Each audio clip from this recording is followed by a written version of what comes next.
How's it going, you guys? This is Braden. We're going to do a quick little deck tech for one of my favorite decks that I built several years ago, Daghatar the Adamant. I've got a foil one, so it's not showing up very well on camera. Um, he's pretty straightforward. 4 mana, Vigilance, enters with 4+1/+1 counters. I can pay 1 and 2 either green or black hybrid mana to move a counter, +1/+1 counter from him to a second target creature, or from any target creature to a second target creature. And so the reason that is so powerful in this deck is because so many things care about which creatures have counters on them. So just being able to activate any creature on your board for 3 mana can become super relevant. He also fits the colors really, really well. This was back when Abzan was a big deal. +1/+1 counters were huge. But as you'll see, there's a lot of things from back in the day that care about that too. So what I've got here is I've got a couple of just good utility spells. And then what I've got is things that help things get counters, things that care about counters, and things that just enter with counters. And as you can see, I've got 2 utility spells in the deck, and everything else either helps with, cares about, or comes in with counters. The rest is just lands. This deck is very focused on its main goal. I am sure that there's optimization for this deck of a lot of staples you could put in green and white and black that would probably make it more well-rounded. But when I build commander decks, I just like to go for themes. And if you guys have seen me do deck techs before, maybe on my arena videos or something, then you know all I'm going to do is pick myself an idea and I'm going to go for it. And when I do my deck techs, I'm going to break it down by packages. I don't necessarily care about what creatures are in it, enchantments are in it, yada yada. The whole point of it's not to sit there and balance out how many creatures, this, that, and the other. If through playtesting I realize maybe I'm light on creatures, whatever, we can adjust that way. But what I'd much rather do is make sure that the packages and the items that I'm trying to accomplish are happening in the deck. So my 2 utility spells, and this just helps me turn some things on. Disenchants, obviously it's disenchant, and then Defense of the Heart. Nobody plays this card, nobody talks about this card. One of my favorite cards in green, 4 mana enchantment at the beginning of your upkeep. If one of your opponents controls 3 or more creatures, you sacrifice Defense of the Heart, search your library for up to 2 creature cards, put those creatures into play, shuffle your library afterward. 4 mana to get 2 whatever you want into play. You just have to be a little bit behind when you're doing it. So I mean, that's pretty straightforward and easy to do though. Commander, lots of token decks, yada yada. Somebody drops a goblin deck on the field, whatever. Okay, great. Well, I know that I'm turning this thing on, and we'll talk about a little bit about what you get with it here in this next pile, which is several options in here. But this is things that help creatures get +1/+1 counters, right? So Ivy Lane Denizen, whenever another green creature enters the battlefield, put a +1/+1 counter on target creature. Doesn't have to be that creature. So, again, how do we activate it? How do we turn it on? Valraz the Scar Striped is it gives each creature card in my graveyard scavenge equal to its mana cost. So I can exile it from my mana cost, exile from the graveyard and pay the mana cost, and his power gets turned into +1/+1 counters for creatures that I have. And I can sacrifice any other creature and regen this guy so I can just keep that engine on the board. Colonian Hydra, this is probably the first choice for a card you fetch up with Defense of the Heart, not only just for mana cost and to be efficient. You played a 4 mana enchantment, you should get at least 4 mana worth of creatures out of it, but also 5 mana Trample, enters with 4+1/+1 counters on it. Whenever he attacks, double the number of +1/+1 counters on each creature you control. Probably one of the best cards in the deck, and really just a way to go ahead and solidify this whole thing, especially because he has Trample. Citadel Castellan, 3 mana, 2/3 Vigilance, Renown 2. Put some counters on some things. Dramoka the Eternal and foil. 5 mana, 5/5 flyer. Whenever a dragon you control attacks, bolster 2. He's obviously a dragon, and there's a couple others in the deck too. And bolster, cares about the least toughness among creatures you control, so not necessarily as good as some of these things that let me choose where I'm applying the counters, but definitely not bad at all. Forgotten Ancient. This guy right here, 4 mana, 0/3. Whenever a player plays a spell, I can put a counter on him. And at the beginning of your upkeep, move any number of counters from him onto other creatures. The interesting thing about this deck is that a lot of things, there's hardened scales in the deck and things like that, so they care about moving counters. The text for moving +1/+1 counters says you take a counter off of something and put a counter on another, and so that triggers anything that when a counter would be placed, double or whatever, when a counter would be placed, I get a counter, yada yada. So any of those effects get procced every time you move a counter. So that's another huge deal. Phalanx Leader, promo full art. This here is a 2 mana 1/1 heroic. Whenever you cast a spell that targets it, put a +1/+1 counter on each creature you control. This is huge. Again, there's some instants and sorceries in here that allow me to put counters. Bond Beetle, 1 mana, 0/1, put a +1/+1 counter on target creature. Worst case scenario is a 1 mana, 1/2 that already has, the ability to get activated later on by +1/+1 counter effects. So huge there. Juniper Order Knight, 5 mana, 2/4. If another creature comes into play under my control, he gets a counter, and Juniper Order gets a counter. Cytoplast Rootkin, 4 mana, Graft 4, so he's going to enter with 4 +1/+1 counters. And then when he enters, you put a counter on each other creature you control with a counter on it. You can pay 2 of any color and remove a counter from a creature you control onto him. So really huge. And then obviously he's got Graft, so anytime a creature gets played, I can distribute the counters onto them accordingly. Reverend Hunter gets +1/+1 counters equal to devotion to green. So as long as you've got one other green pip, he's going to enter as a 3 mana 3/3 with 2 +1/+1 counters. Worst case scenario. Patron of the Valiant, 5 mana 4/4 flying. When he enters, put a +1/+1 counter on each creature you control with a counter on it already. Rot Shambler in foil, 2 mana 1/1. When another creature you control dies, he gets a counter. Ordeal of Heliod, also in foil there, 2 mana, enchant creature. When that creature attacks, you get a counter on the creature, and then if it has 3 or more at the end of that attack, then you get to sacrifice Ordeal of Heliod and gain 10 life. So huge there. Common Bond, also in foil. That's a gorgeous foil art, by the way. If we can get... That's just gorgeous. 3 mana, instant speed, +1/+1 counter on 2 target creatures. The nice thing about that is that they don't have to be 2 different targets, because it's the way it's written. +1 on a target, +1 on a target. So you can target the same creature twice, but get 2 different target triggers off of that for the cards that care about whenever +1/+1 counters are put onto a creature. Travel Preparation, green. This is also in foil. Put a +1/+1 counter on each of up to 2 target creatures.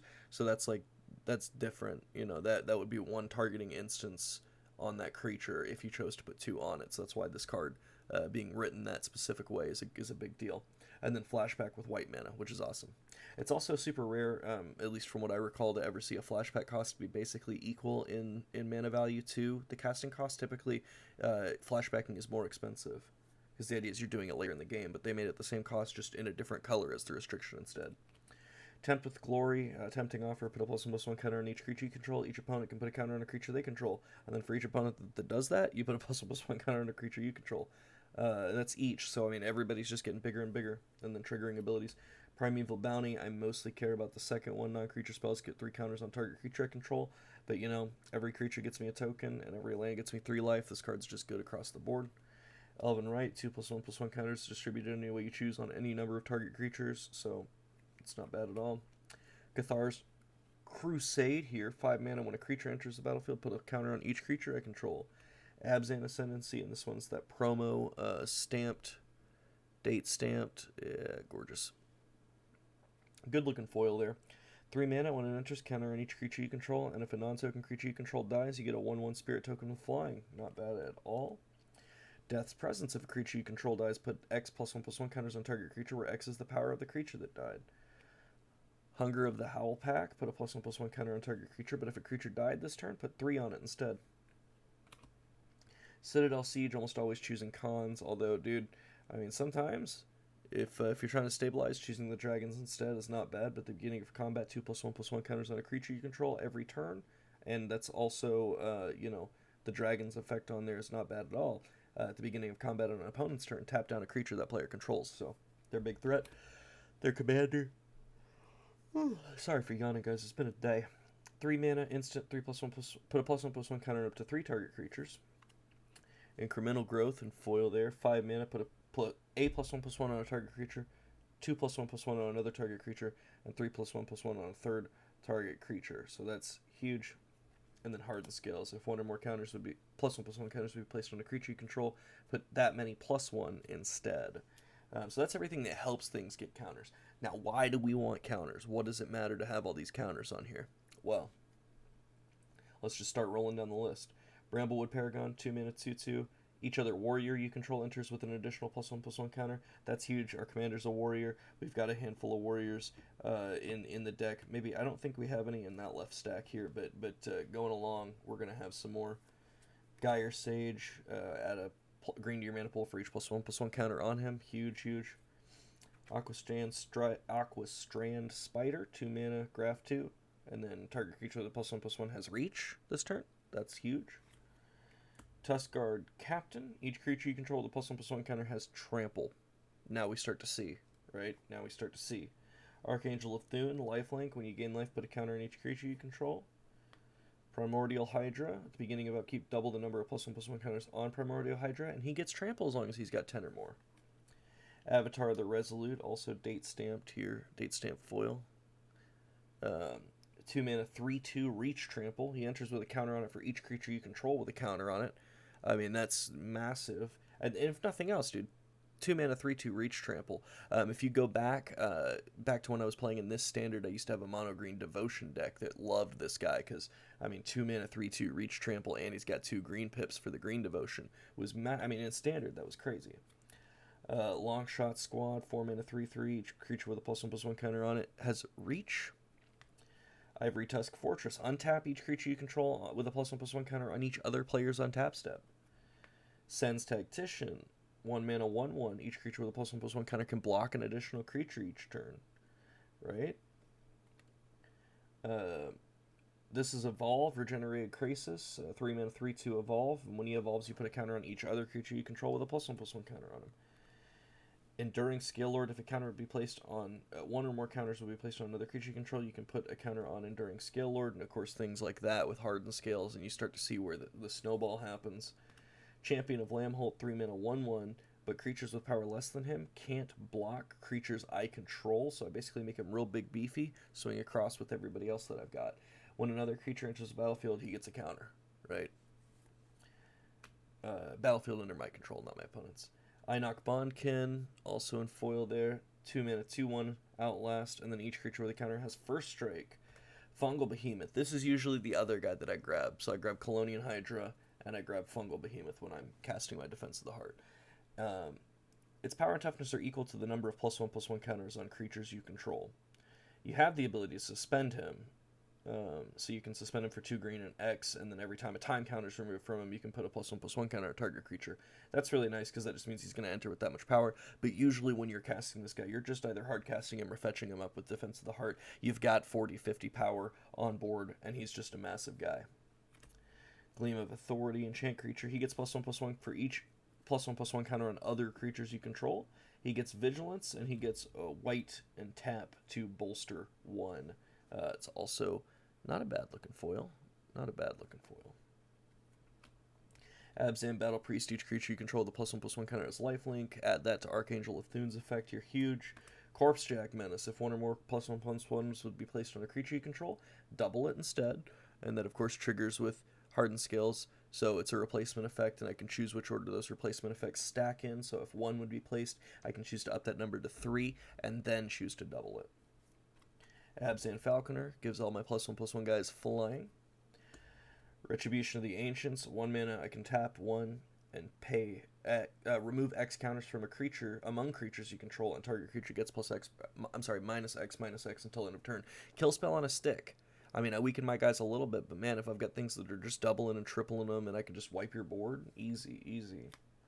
Elite Scale Guard, and that's a nice foil. 5 mana, 2/3, bolster 2 when he enters, and if a creature you control with a +1/+1 counter attacks, tap target creature defending player controls. Huge. Crown Ceratok, trample again on all my +1/+1 guys. Armorcraft Judge, when he enters, draw a card for each creature you control with a +1/+1. And Inspiring Call, draw a card for each creature you control with +1/+1. Those creatures get indestructible until end of turn. The last couple of things are just things that enter with counters. Scoot Mob doesn't necessarily enter with counters, but gets them pretty quickly as long as they've got 5 or more lands. Mistcutter Hydra is big, can't be countered. Proc Blue, haste, enters with all his counters. Genesis Hydra, helping me flip over a Colonian Hydra or something once I've ramped up the mana. But when I cast him, I get to reveal the top X of my library, where X was, casting cost, obviously. And then I can flip over, play a non-land permanent with mana cost X or less from among them onto the battlefield, then shuffle the rest. So, I mean, huge. And this was designed by George Fan, who was the guy that actually made Plants vs. Zombies. So it's kind of funny to see Plant Hydra there. Neat little Easter egg. Triskelion enters with 6 +1/+1 counters. You get to remove a counter from him, and he'll deal 1 damage to target creature or player. Situationally, this could be a game finisher. If you're really ramping up. Typically, I mean, if you've got that many +1/+1s to throw around, you're probably winning anyway. But if for some reason there's some weird thing where you can't attack or something, somebody's playing a pillow fort deck, this guy can actually go ahead and come in clutch. And then Vast Wood, he enters with X +1/+1 counters, and when he dies, you get to distribute all those counters equal to the number that were on him onto any number of creatures you control. And again, anything that cares about when counters are placed, this is going to go ahead and proc each one of those.